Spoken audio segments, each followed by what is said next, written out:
Aitaren eta Semearen eta Espiritu Santuaren izenean. Amen. Jauna zuekin.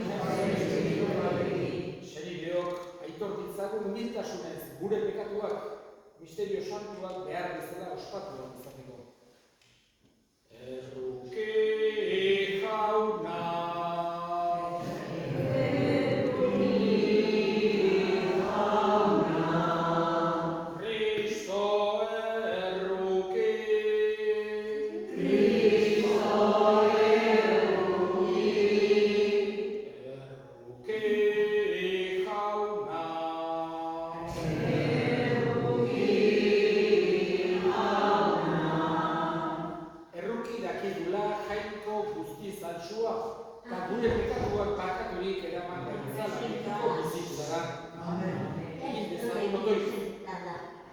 Jainko jauna, zuten xerbitzari lehialei santuen aintza ematen diezu, eta berak ikasbide jartzen dizkiozu Elizari.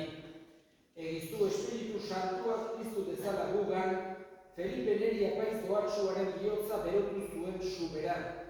Zure seme Jesu Kristo gure jaunaren bitartez, zurekin eta Espiritu Santuarekin, jainko eta regize baita, gizaldi eta gizaldietan. Amen. Mira, siéntate. Ana, que te calles.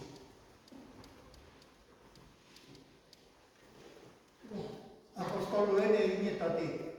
Egun haietan Agripa erregea eta Berenike Zesareara etorri ziren Festori agur egitera. Egun asko egin zituztenan eta Festo Pauloren auziaren berri eman zion erregeari. Esanez, bada hemen gizon bat Felixek giltzapean utzia. Jerusalenen negoala apaiz nagusiak eta judutarren zaharrak etorri zizazkidan aurrean aurka epai eske. Nik hau erantzunien. Errok matarrok ez dugu oiturarik inor aurka besterik gabe auzia erabakitzeko. Lehendabizi salatzaileak behar zazkio aurrera. Salandoa bere barruan alde egiteko aukera izan dezan. Etorri ziren beraz, nerekin onera eta nik luzatu gabe biharamunean auziaukian eserita gizonura ekartzeko agindu nuen, eta salatzaileak aurrean zeudela ez zioten nik uste bezalako salaketa bat ere egin. Eztabaida guztia beren arteko erlijioari buruz eta hildako Jesus bati buruz zituzten. Paulo bizi zela esaten baitzuen. Halako auzitan nigen nezaiokien ezer egin eta Jerusalenera joan nahi altzuek galdetu nion. Auzia hanera bekiz zezaten, baina Paulo gora jo zuen. Giltzapean euki ez ezatela eskatuz. Bere auzia Augustok erabaki zezaren, eta nik Zesarrenagera bidali arte giltzapean eukitzeko agindu nien. Jaunak esana. Eskerra zuri, jauna. Kristu da Kristo.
Jesus bere ikasleei agertu zitzaileari eta haiekin jaten zegoela, honela galdetu zion Pedrori.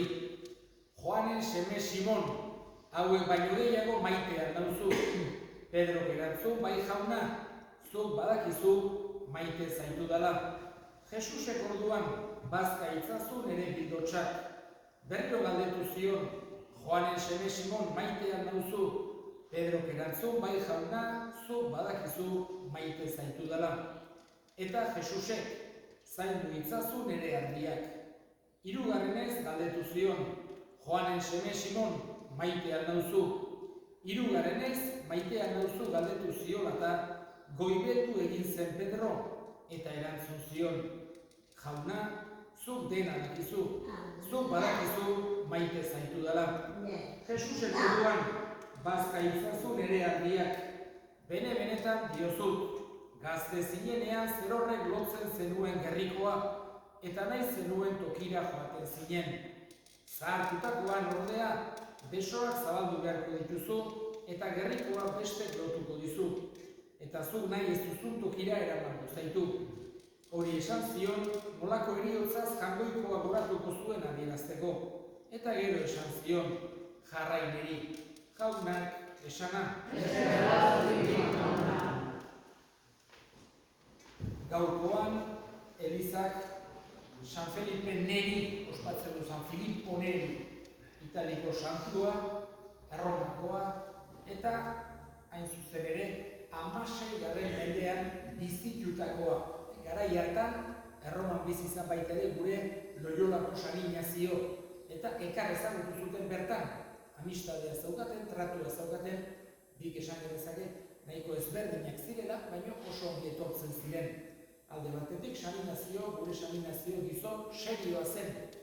Esan genezake, bere bizitzan, gaztetan, gerratan ibilia, gero baita ere hankan zauri haundixamar bat eukizun, hain zuzen ere hemen betelo egon duzelarik, Iruñetik ekarri hori zuten hemendik pastuz, Loiolaraino, eta horrek esan genezake alako seriotasun bat bezala eman ziola bere bizitzan, San Ignazio alako seriotasun fama zeukan, oso gizon serioa zela. Felipe Neri ordea oso humore honekoa, oso bromista eta oso esan genezake estilo hortakoa. Digamos que cuando pensamos en los santos, sucede que como todas las demás personas hay santos con mejor humor, santos más serios, etc. Pero yo diría que el buen humor es una característica que le va muy bien a la vida cristiana y a la santidad. Vemos que el mismo Jesús en el Evangelio hay algunos momentos en que, y en los Evangelios no aparece evidentemente todo lo que decía y hacía Jesús, pero aparecen algunos momentos en los que dice algunas frases, digamos, con cierto humor, incluso les pone motes a los discípulos, a Santiago y Juan les llama Boanerges, los hijos del trueno, pero es un mote de humor. Y vemos que, digamos, el buen humor, la alegría, es algo que está muy cercano al cristianismo, algo que tiene mucho que ver y que tiene un gran valor, porque también es algo que ayuda a vivir mejor a los que están alrededor. Es algo que es muy bueno para todos. Entonces, ese buen humor, esa alegría, era precisamente una de las características principales de San Felipe Neri, un santo que trabajó mucho en Roma, sobre todo con la juventud, especialmente de las zonas más pobres, más del extrarradio de Roma. Creó oratorios en los que un poco al estilo que luego haría también San Juan Bosco, 3 siglos después, trataba de darles una educación humana, cristiana, profesional a aquellos jóvenes que en lugar de estar haciendo gamberradas estuviesen jugando a juegos, vamos a decir, sanos, de deporte, y rezasen también, conocieran a Jesús, tuviesen una instrucción cristiana. Hay una ruta que se hace en Roma, digamos como nuestra Javierada, por ejemplo.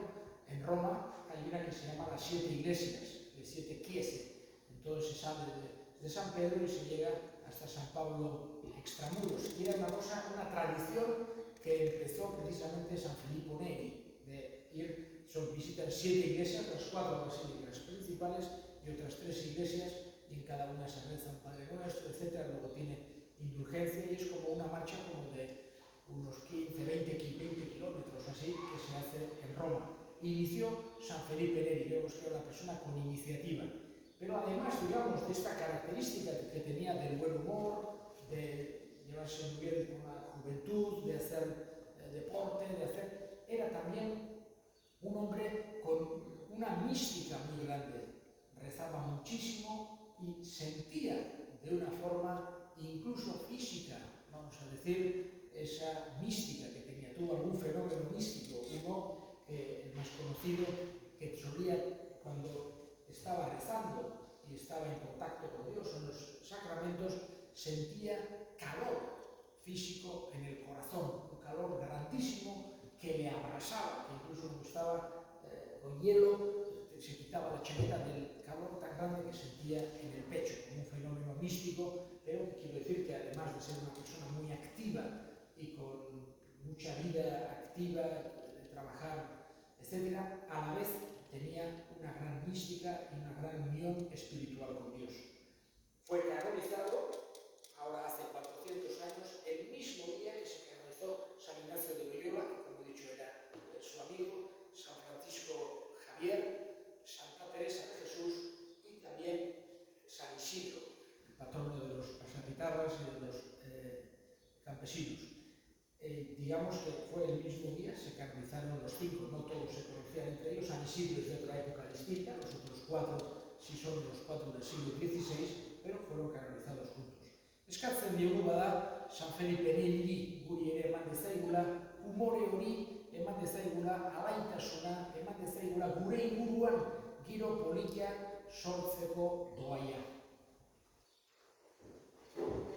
Egin ditz gaur orain gure eskariak eskatuko dugu gaurko egun honetan, oso bereziki triste edo umore txarrean dauden guztien alde, Jangoikoak poza alaitasuna eman dezaien, eska dezaiogun jaunari.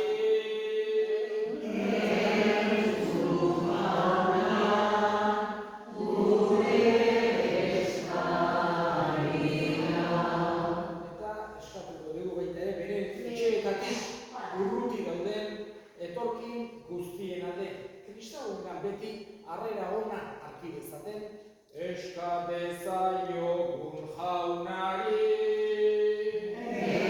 Jesum jauna, gure eskarira. Entzun aita ona, bihotzetik egiten dizkizugun eskaria Jesu Kristo gure jaunaren bitartez. Amen.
Santo, Santo,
eskerrak emanez hartu zuen eta bere ikasleei eman zien esanez. Hartza zuen eta jan guztiok gutatik. Hau nire gorputza data, zuentzat emango dena.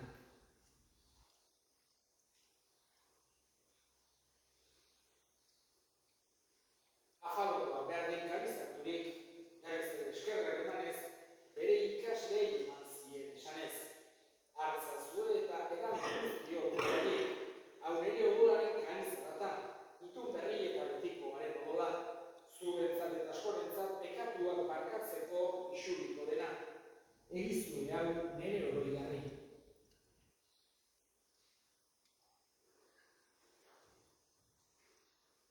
Hau da, sinismenaren misterioa.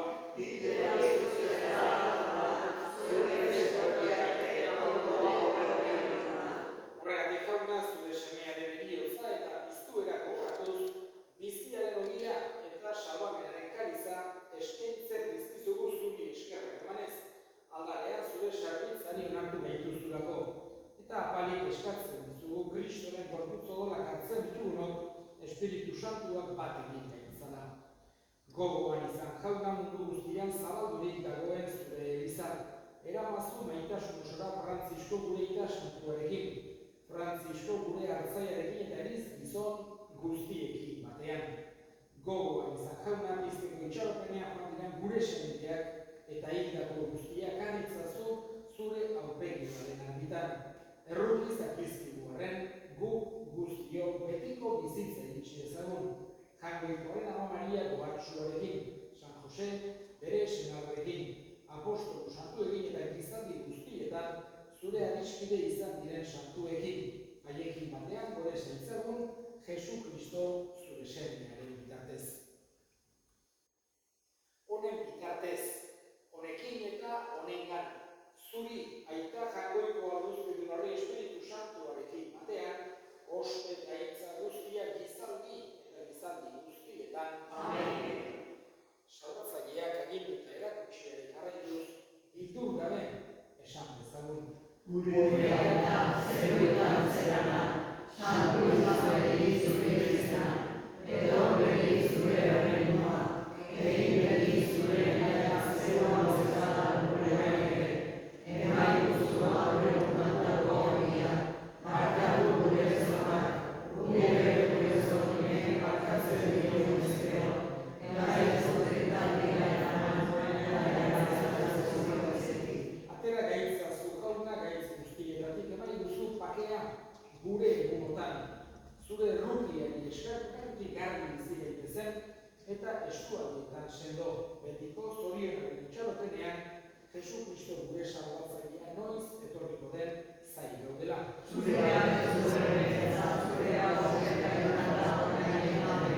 Jesu Kristo gure jauna, zuk esan da apostol duei pakea ikusten dizuet ere pakea ematen. Begira zure elizaren sinismenari eta ez gure pekatuei.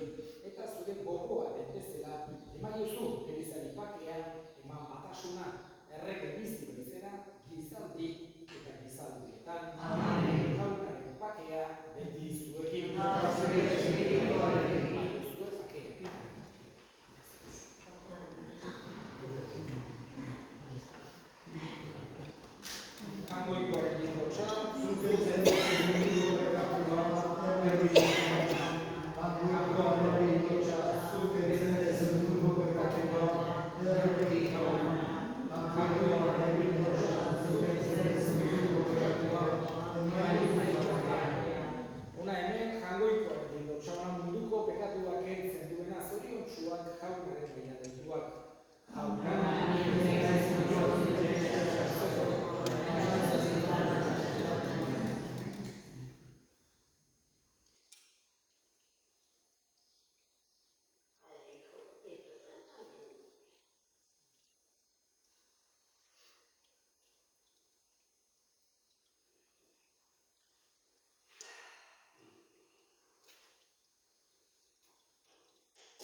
Benedik santuaren antzera, egiazko biziaren iturriak bidalitza gura beti Jesu Kristo gure jaunaren bitartez. Amen.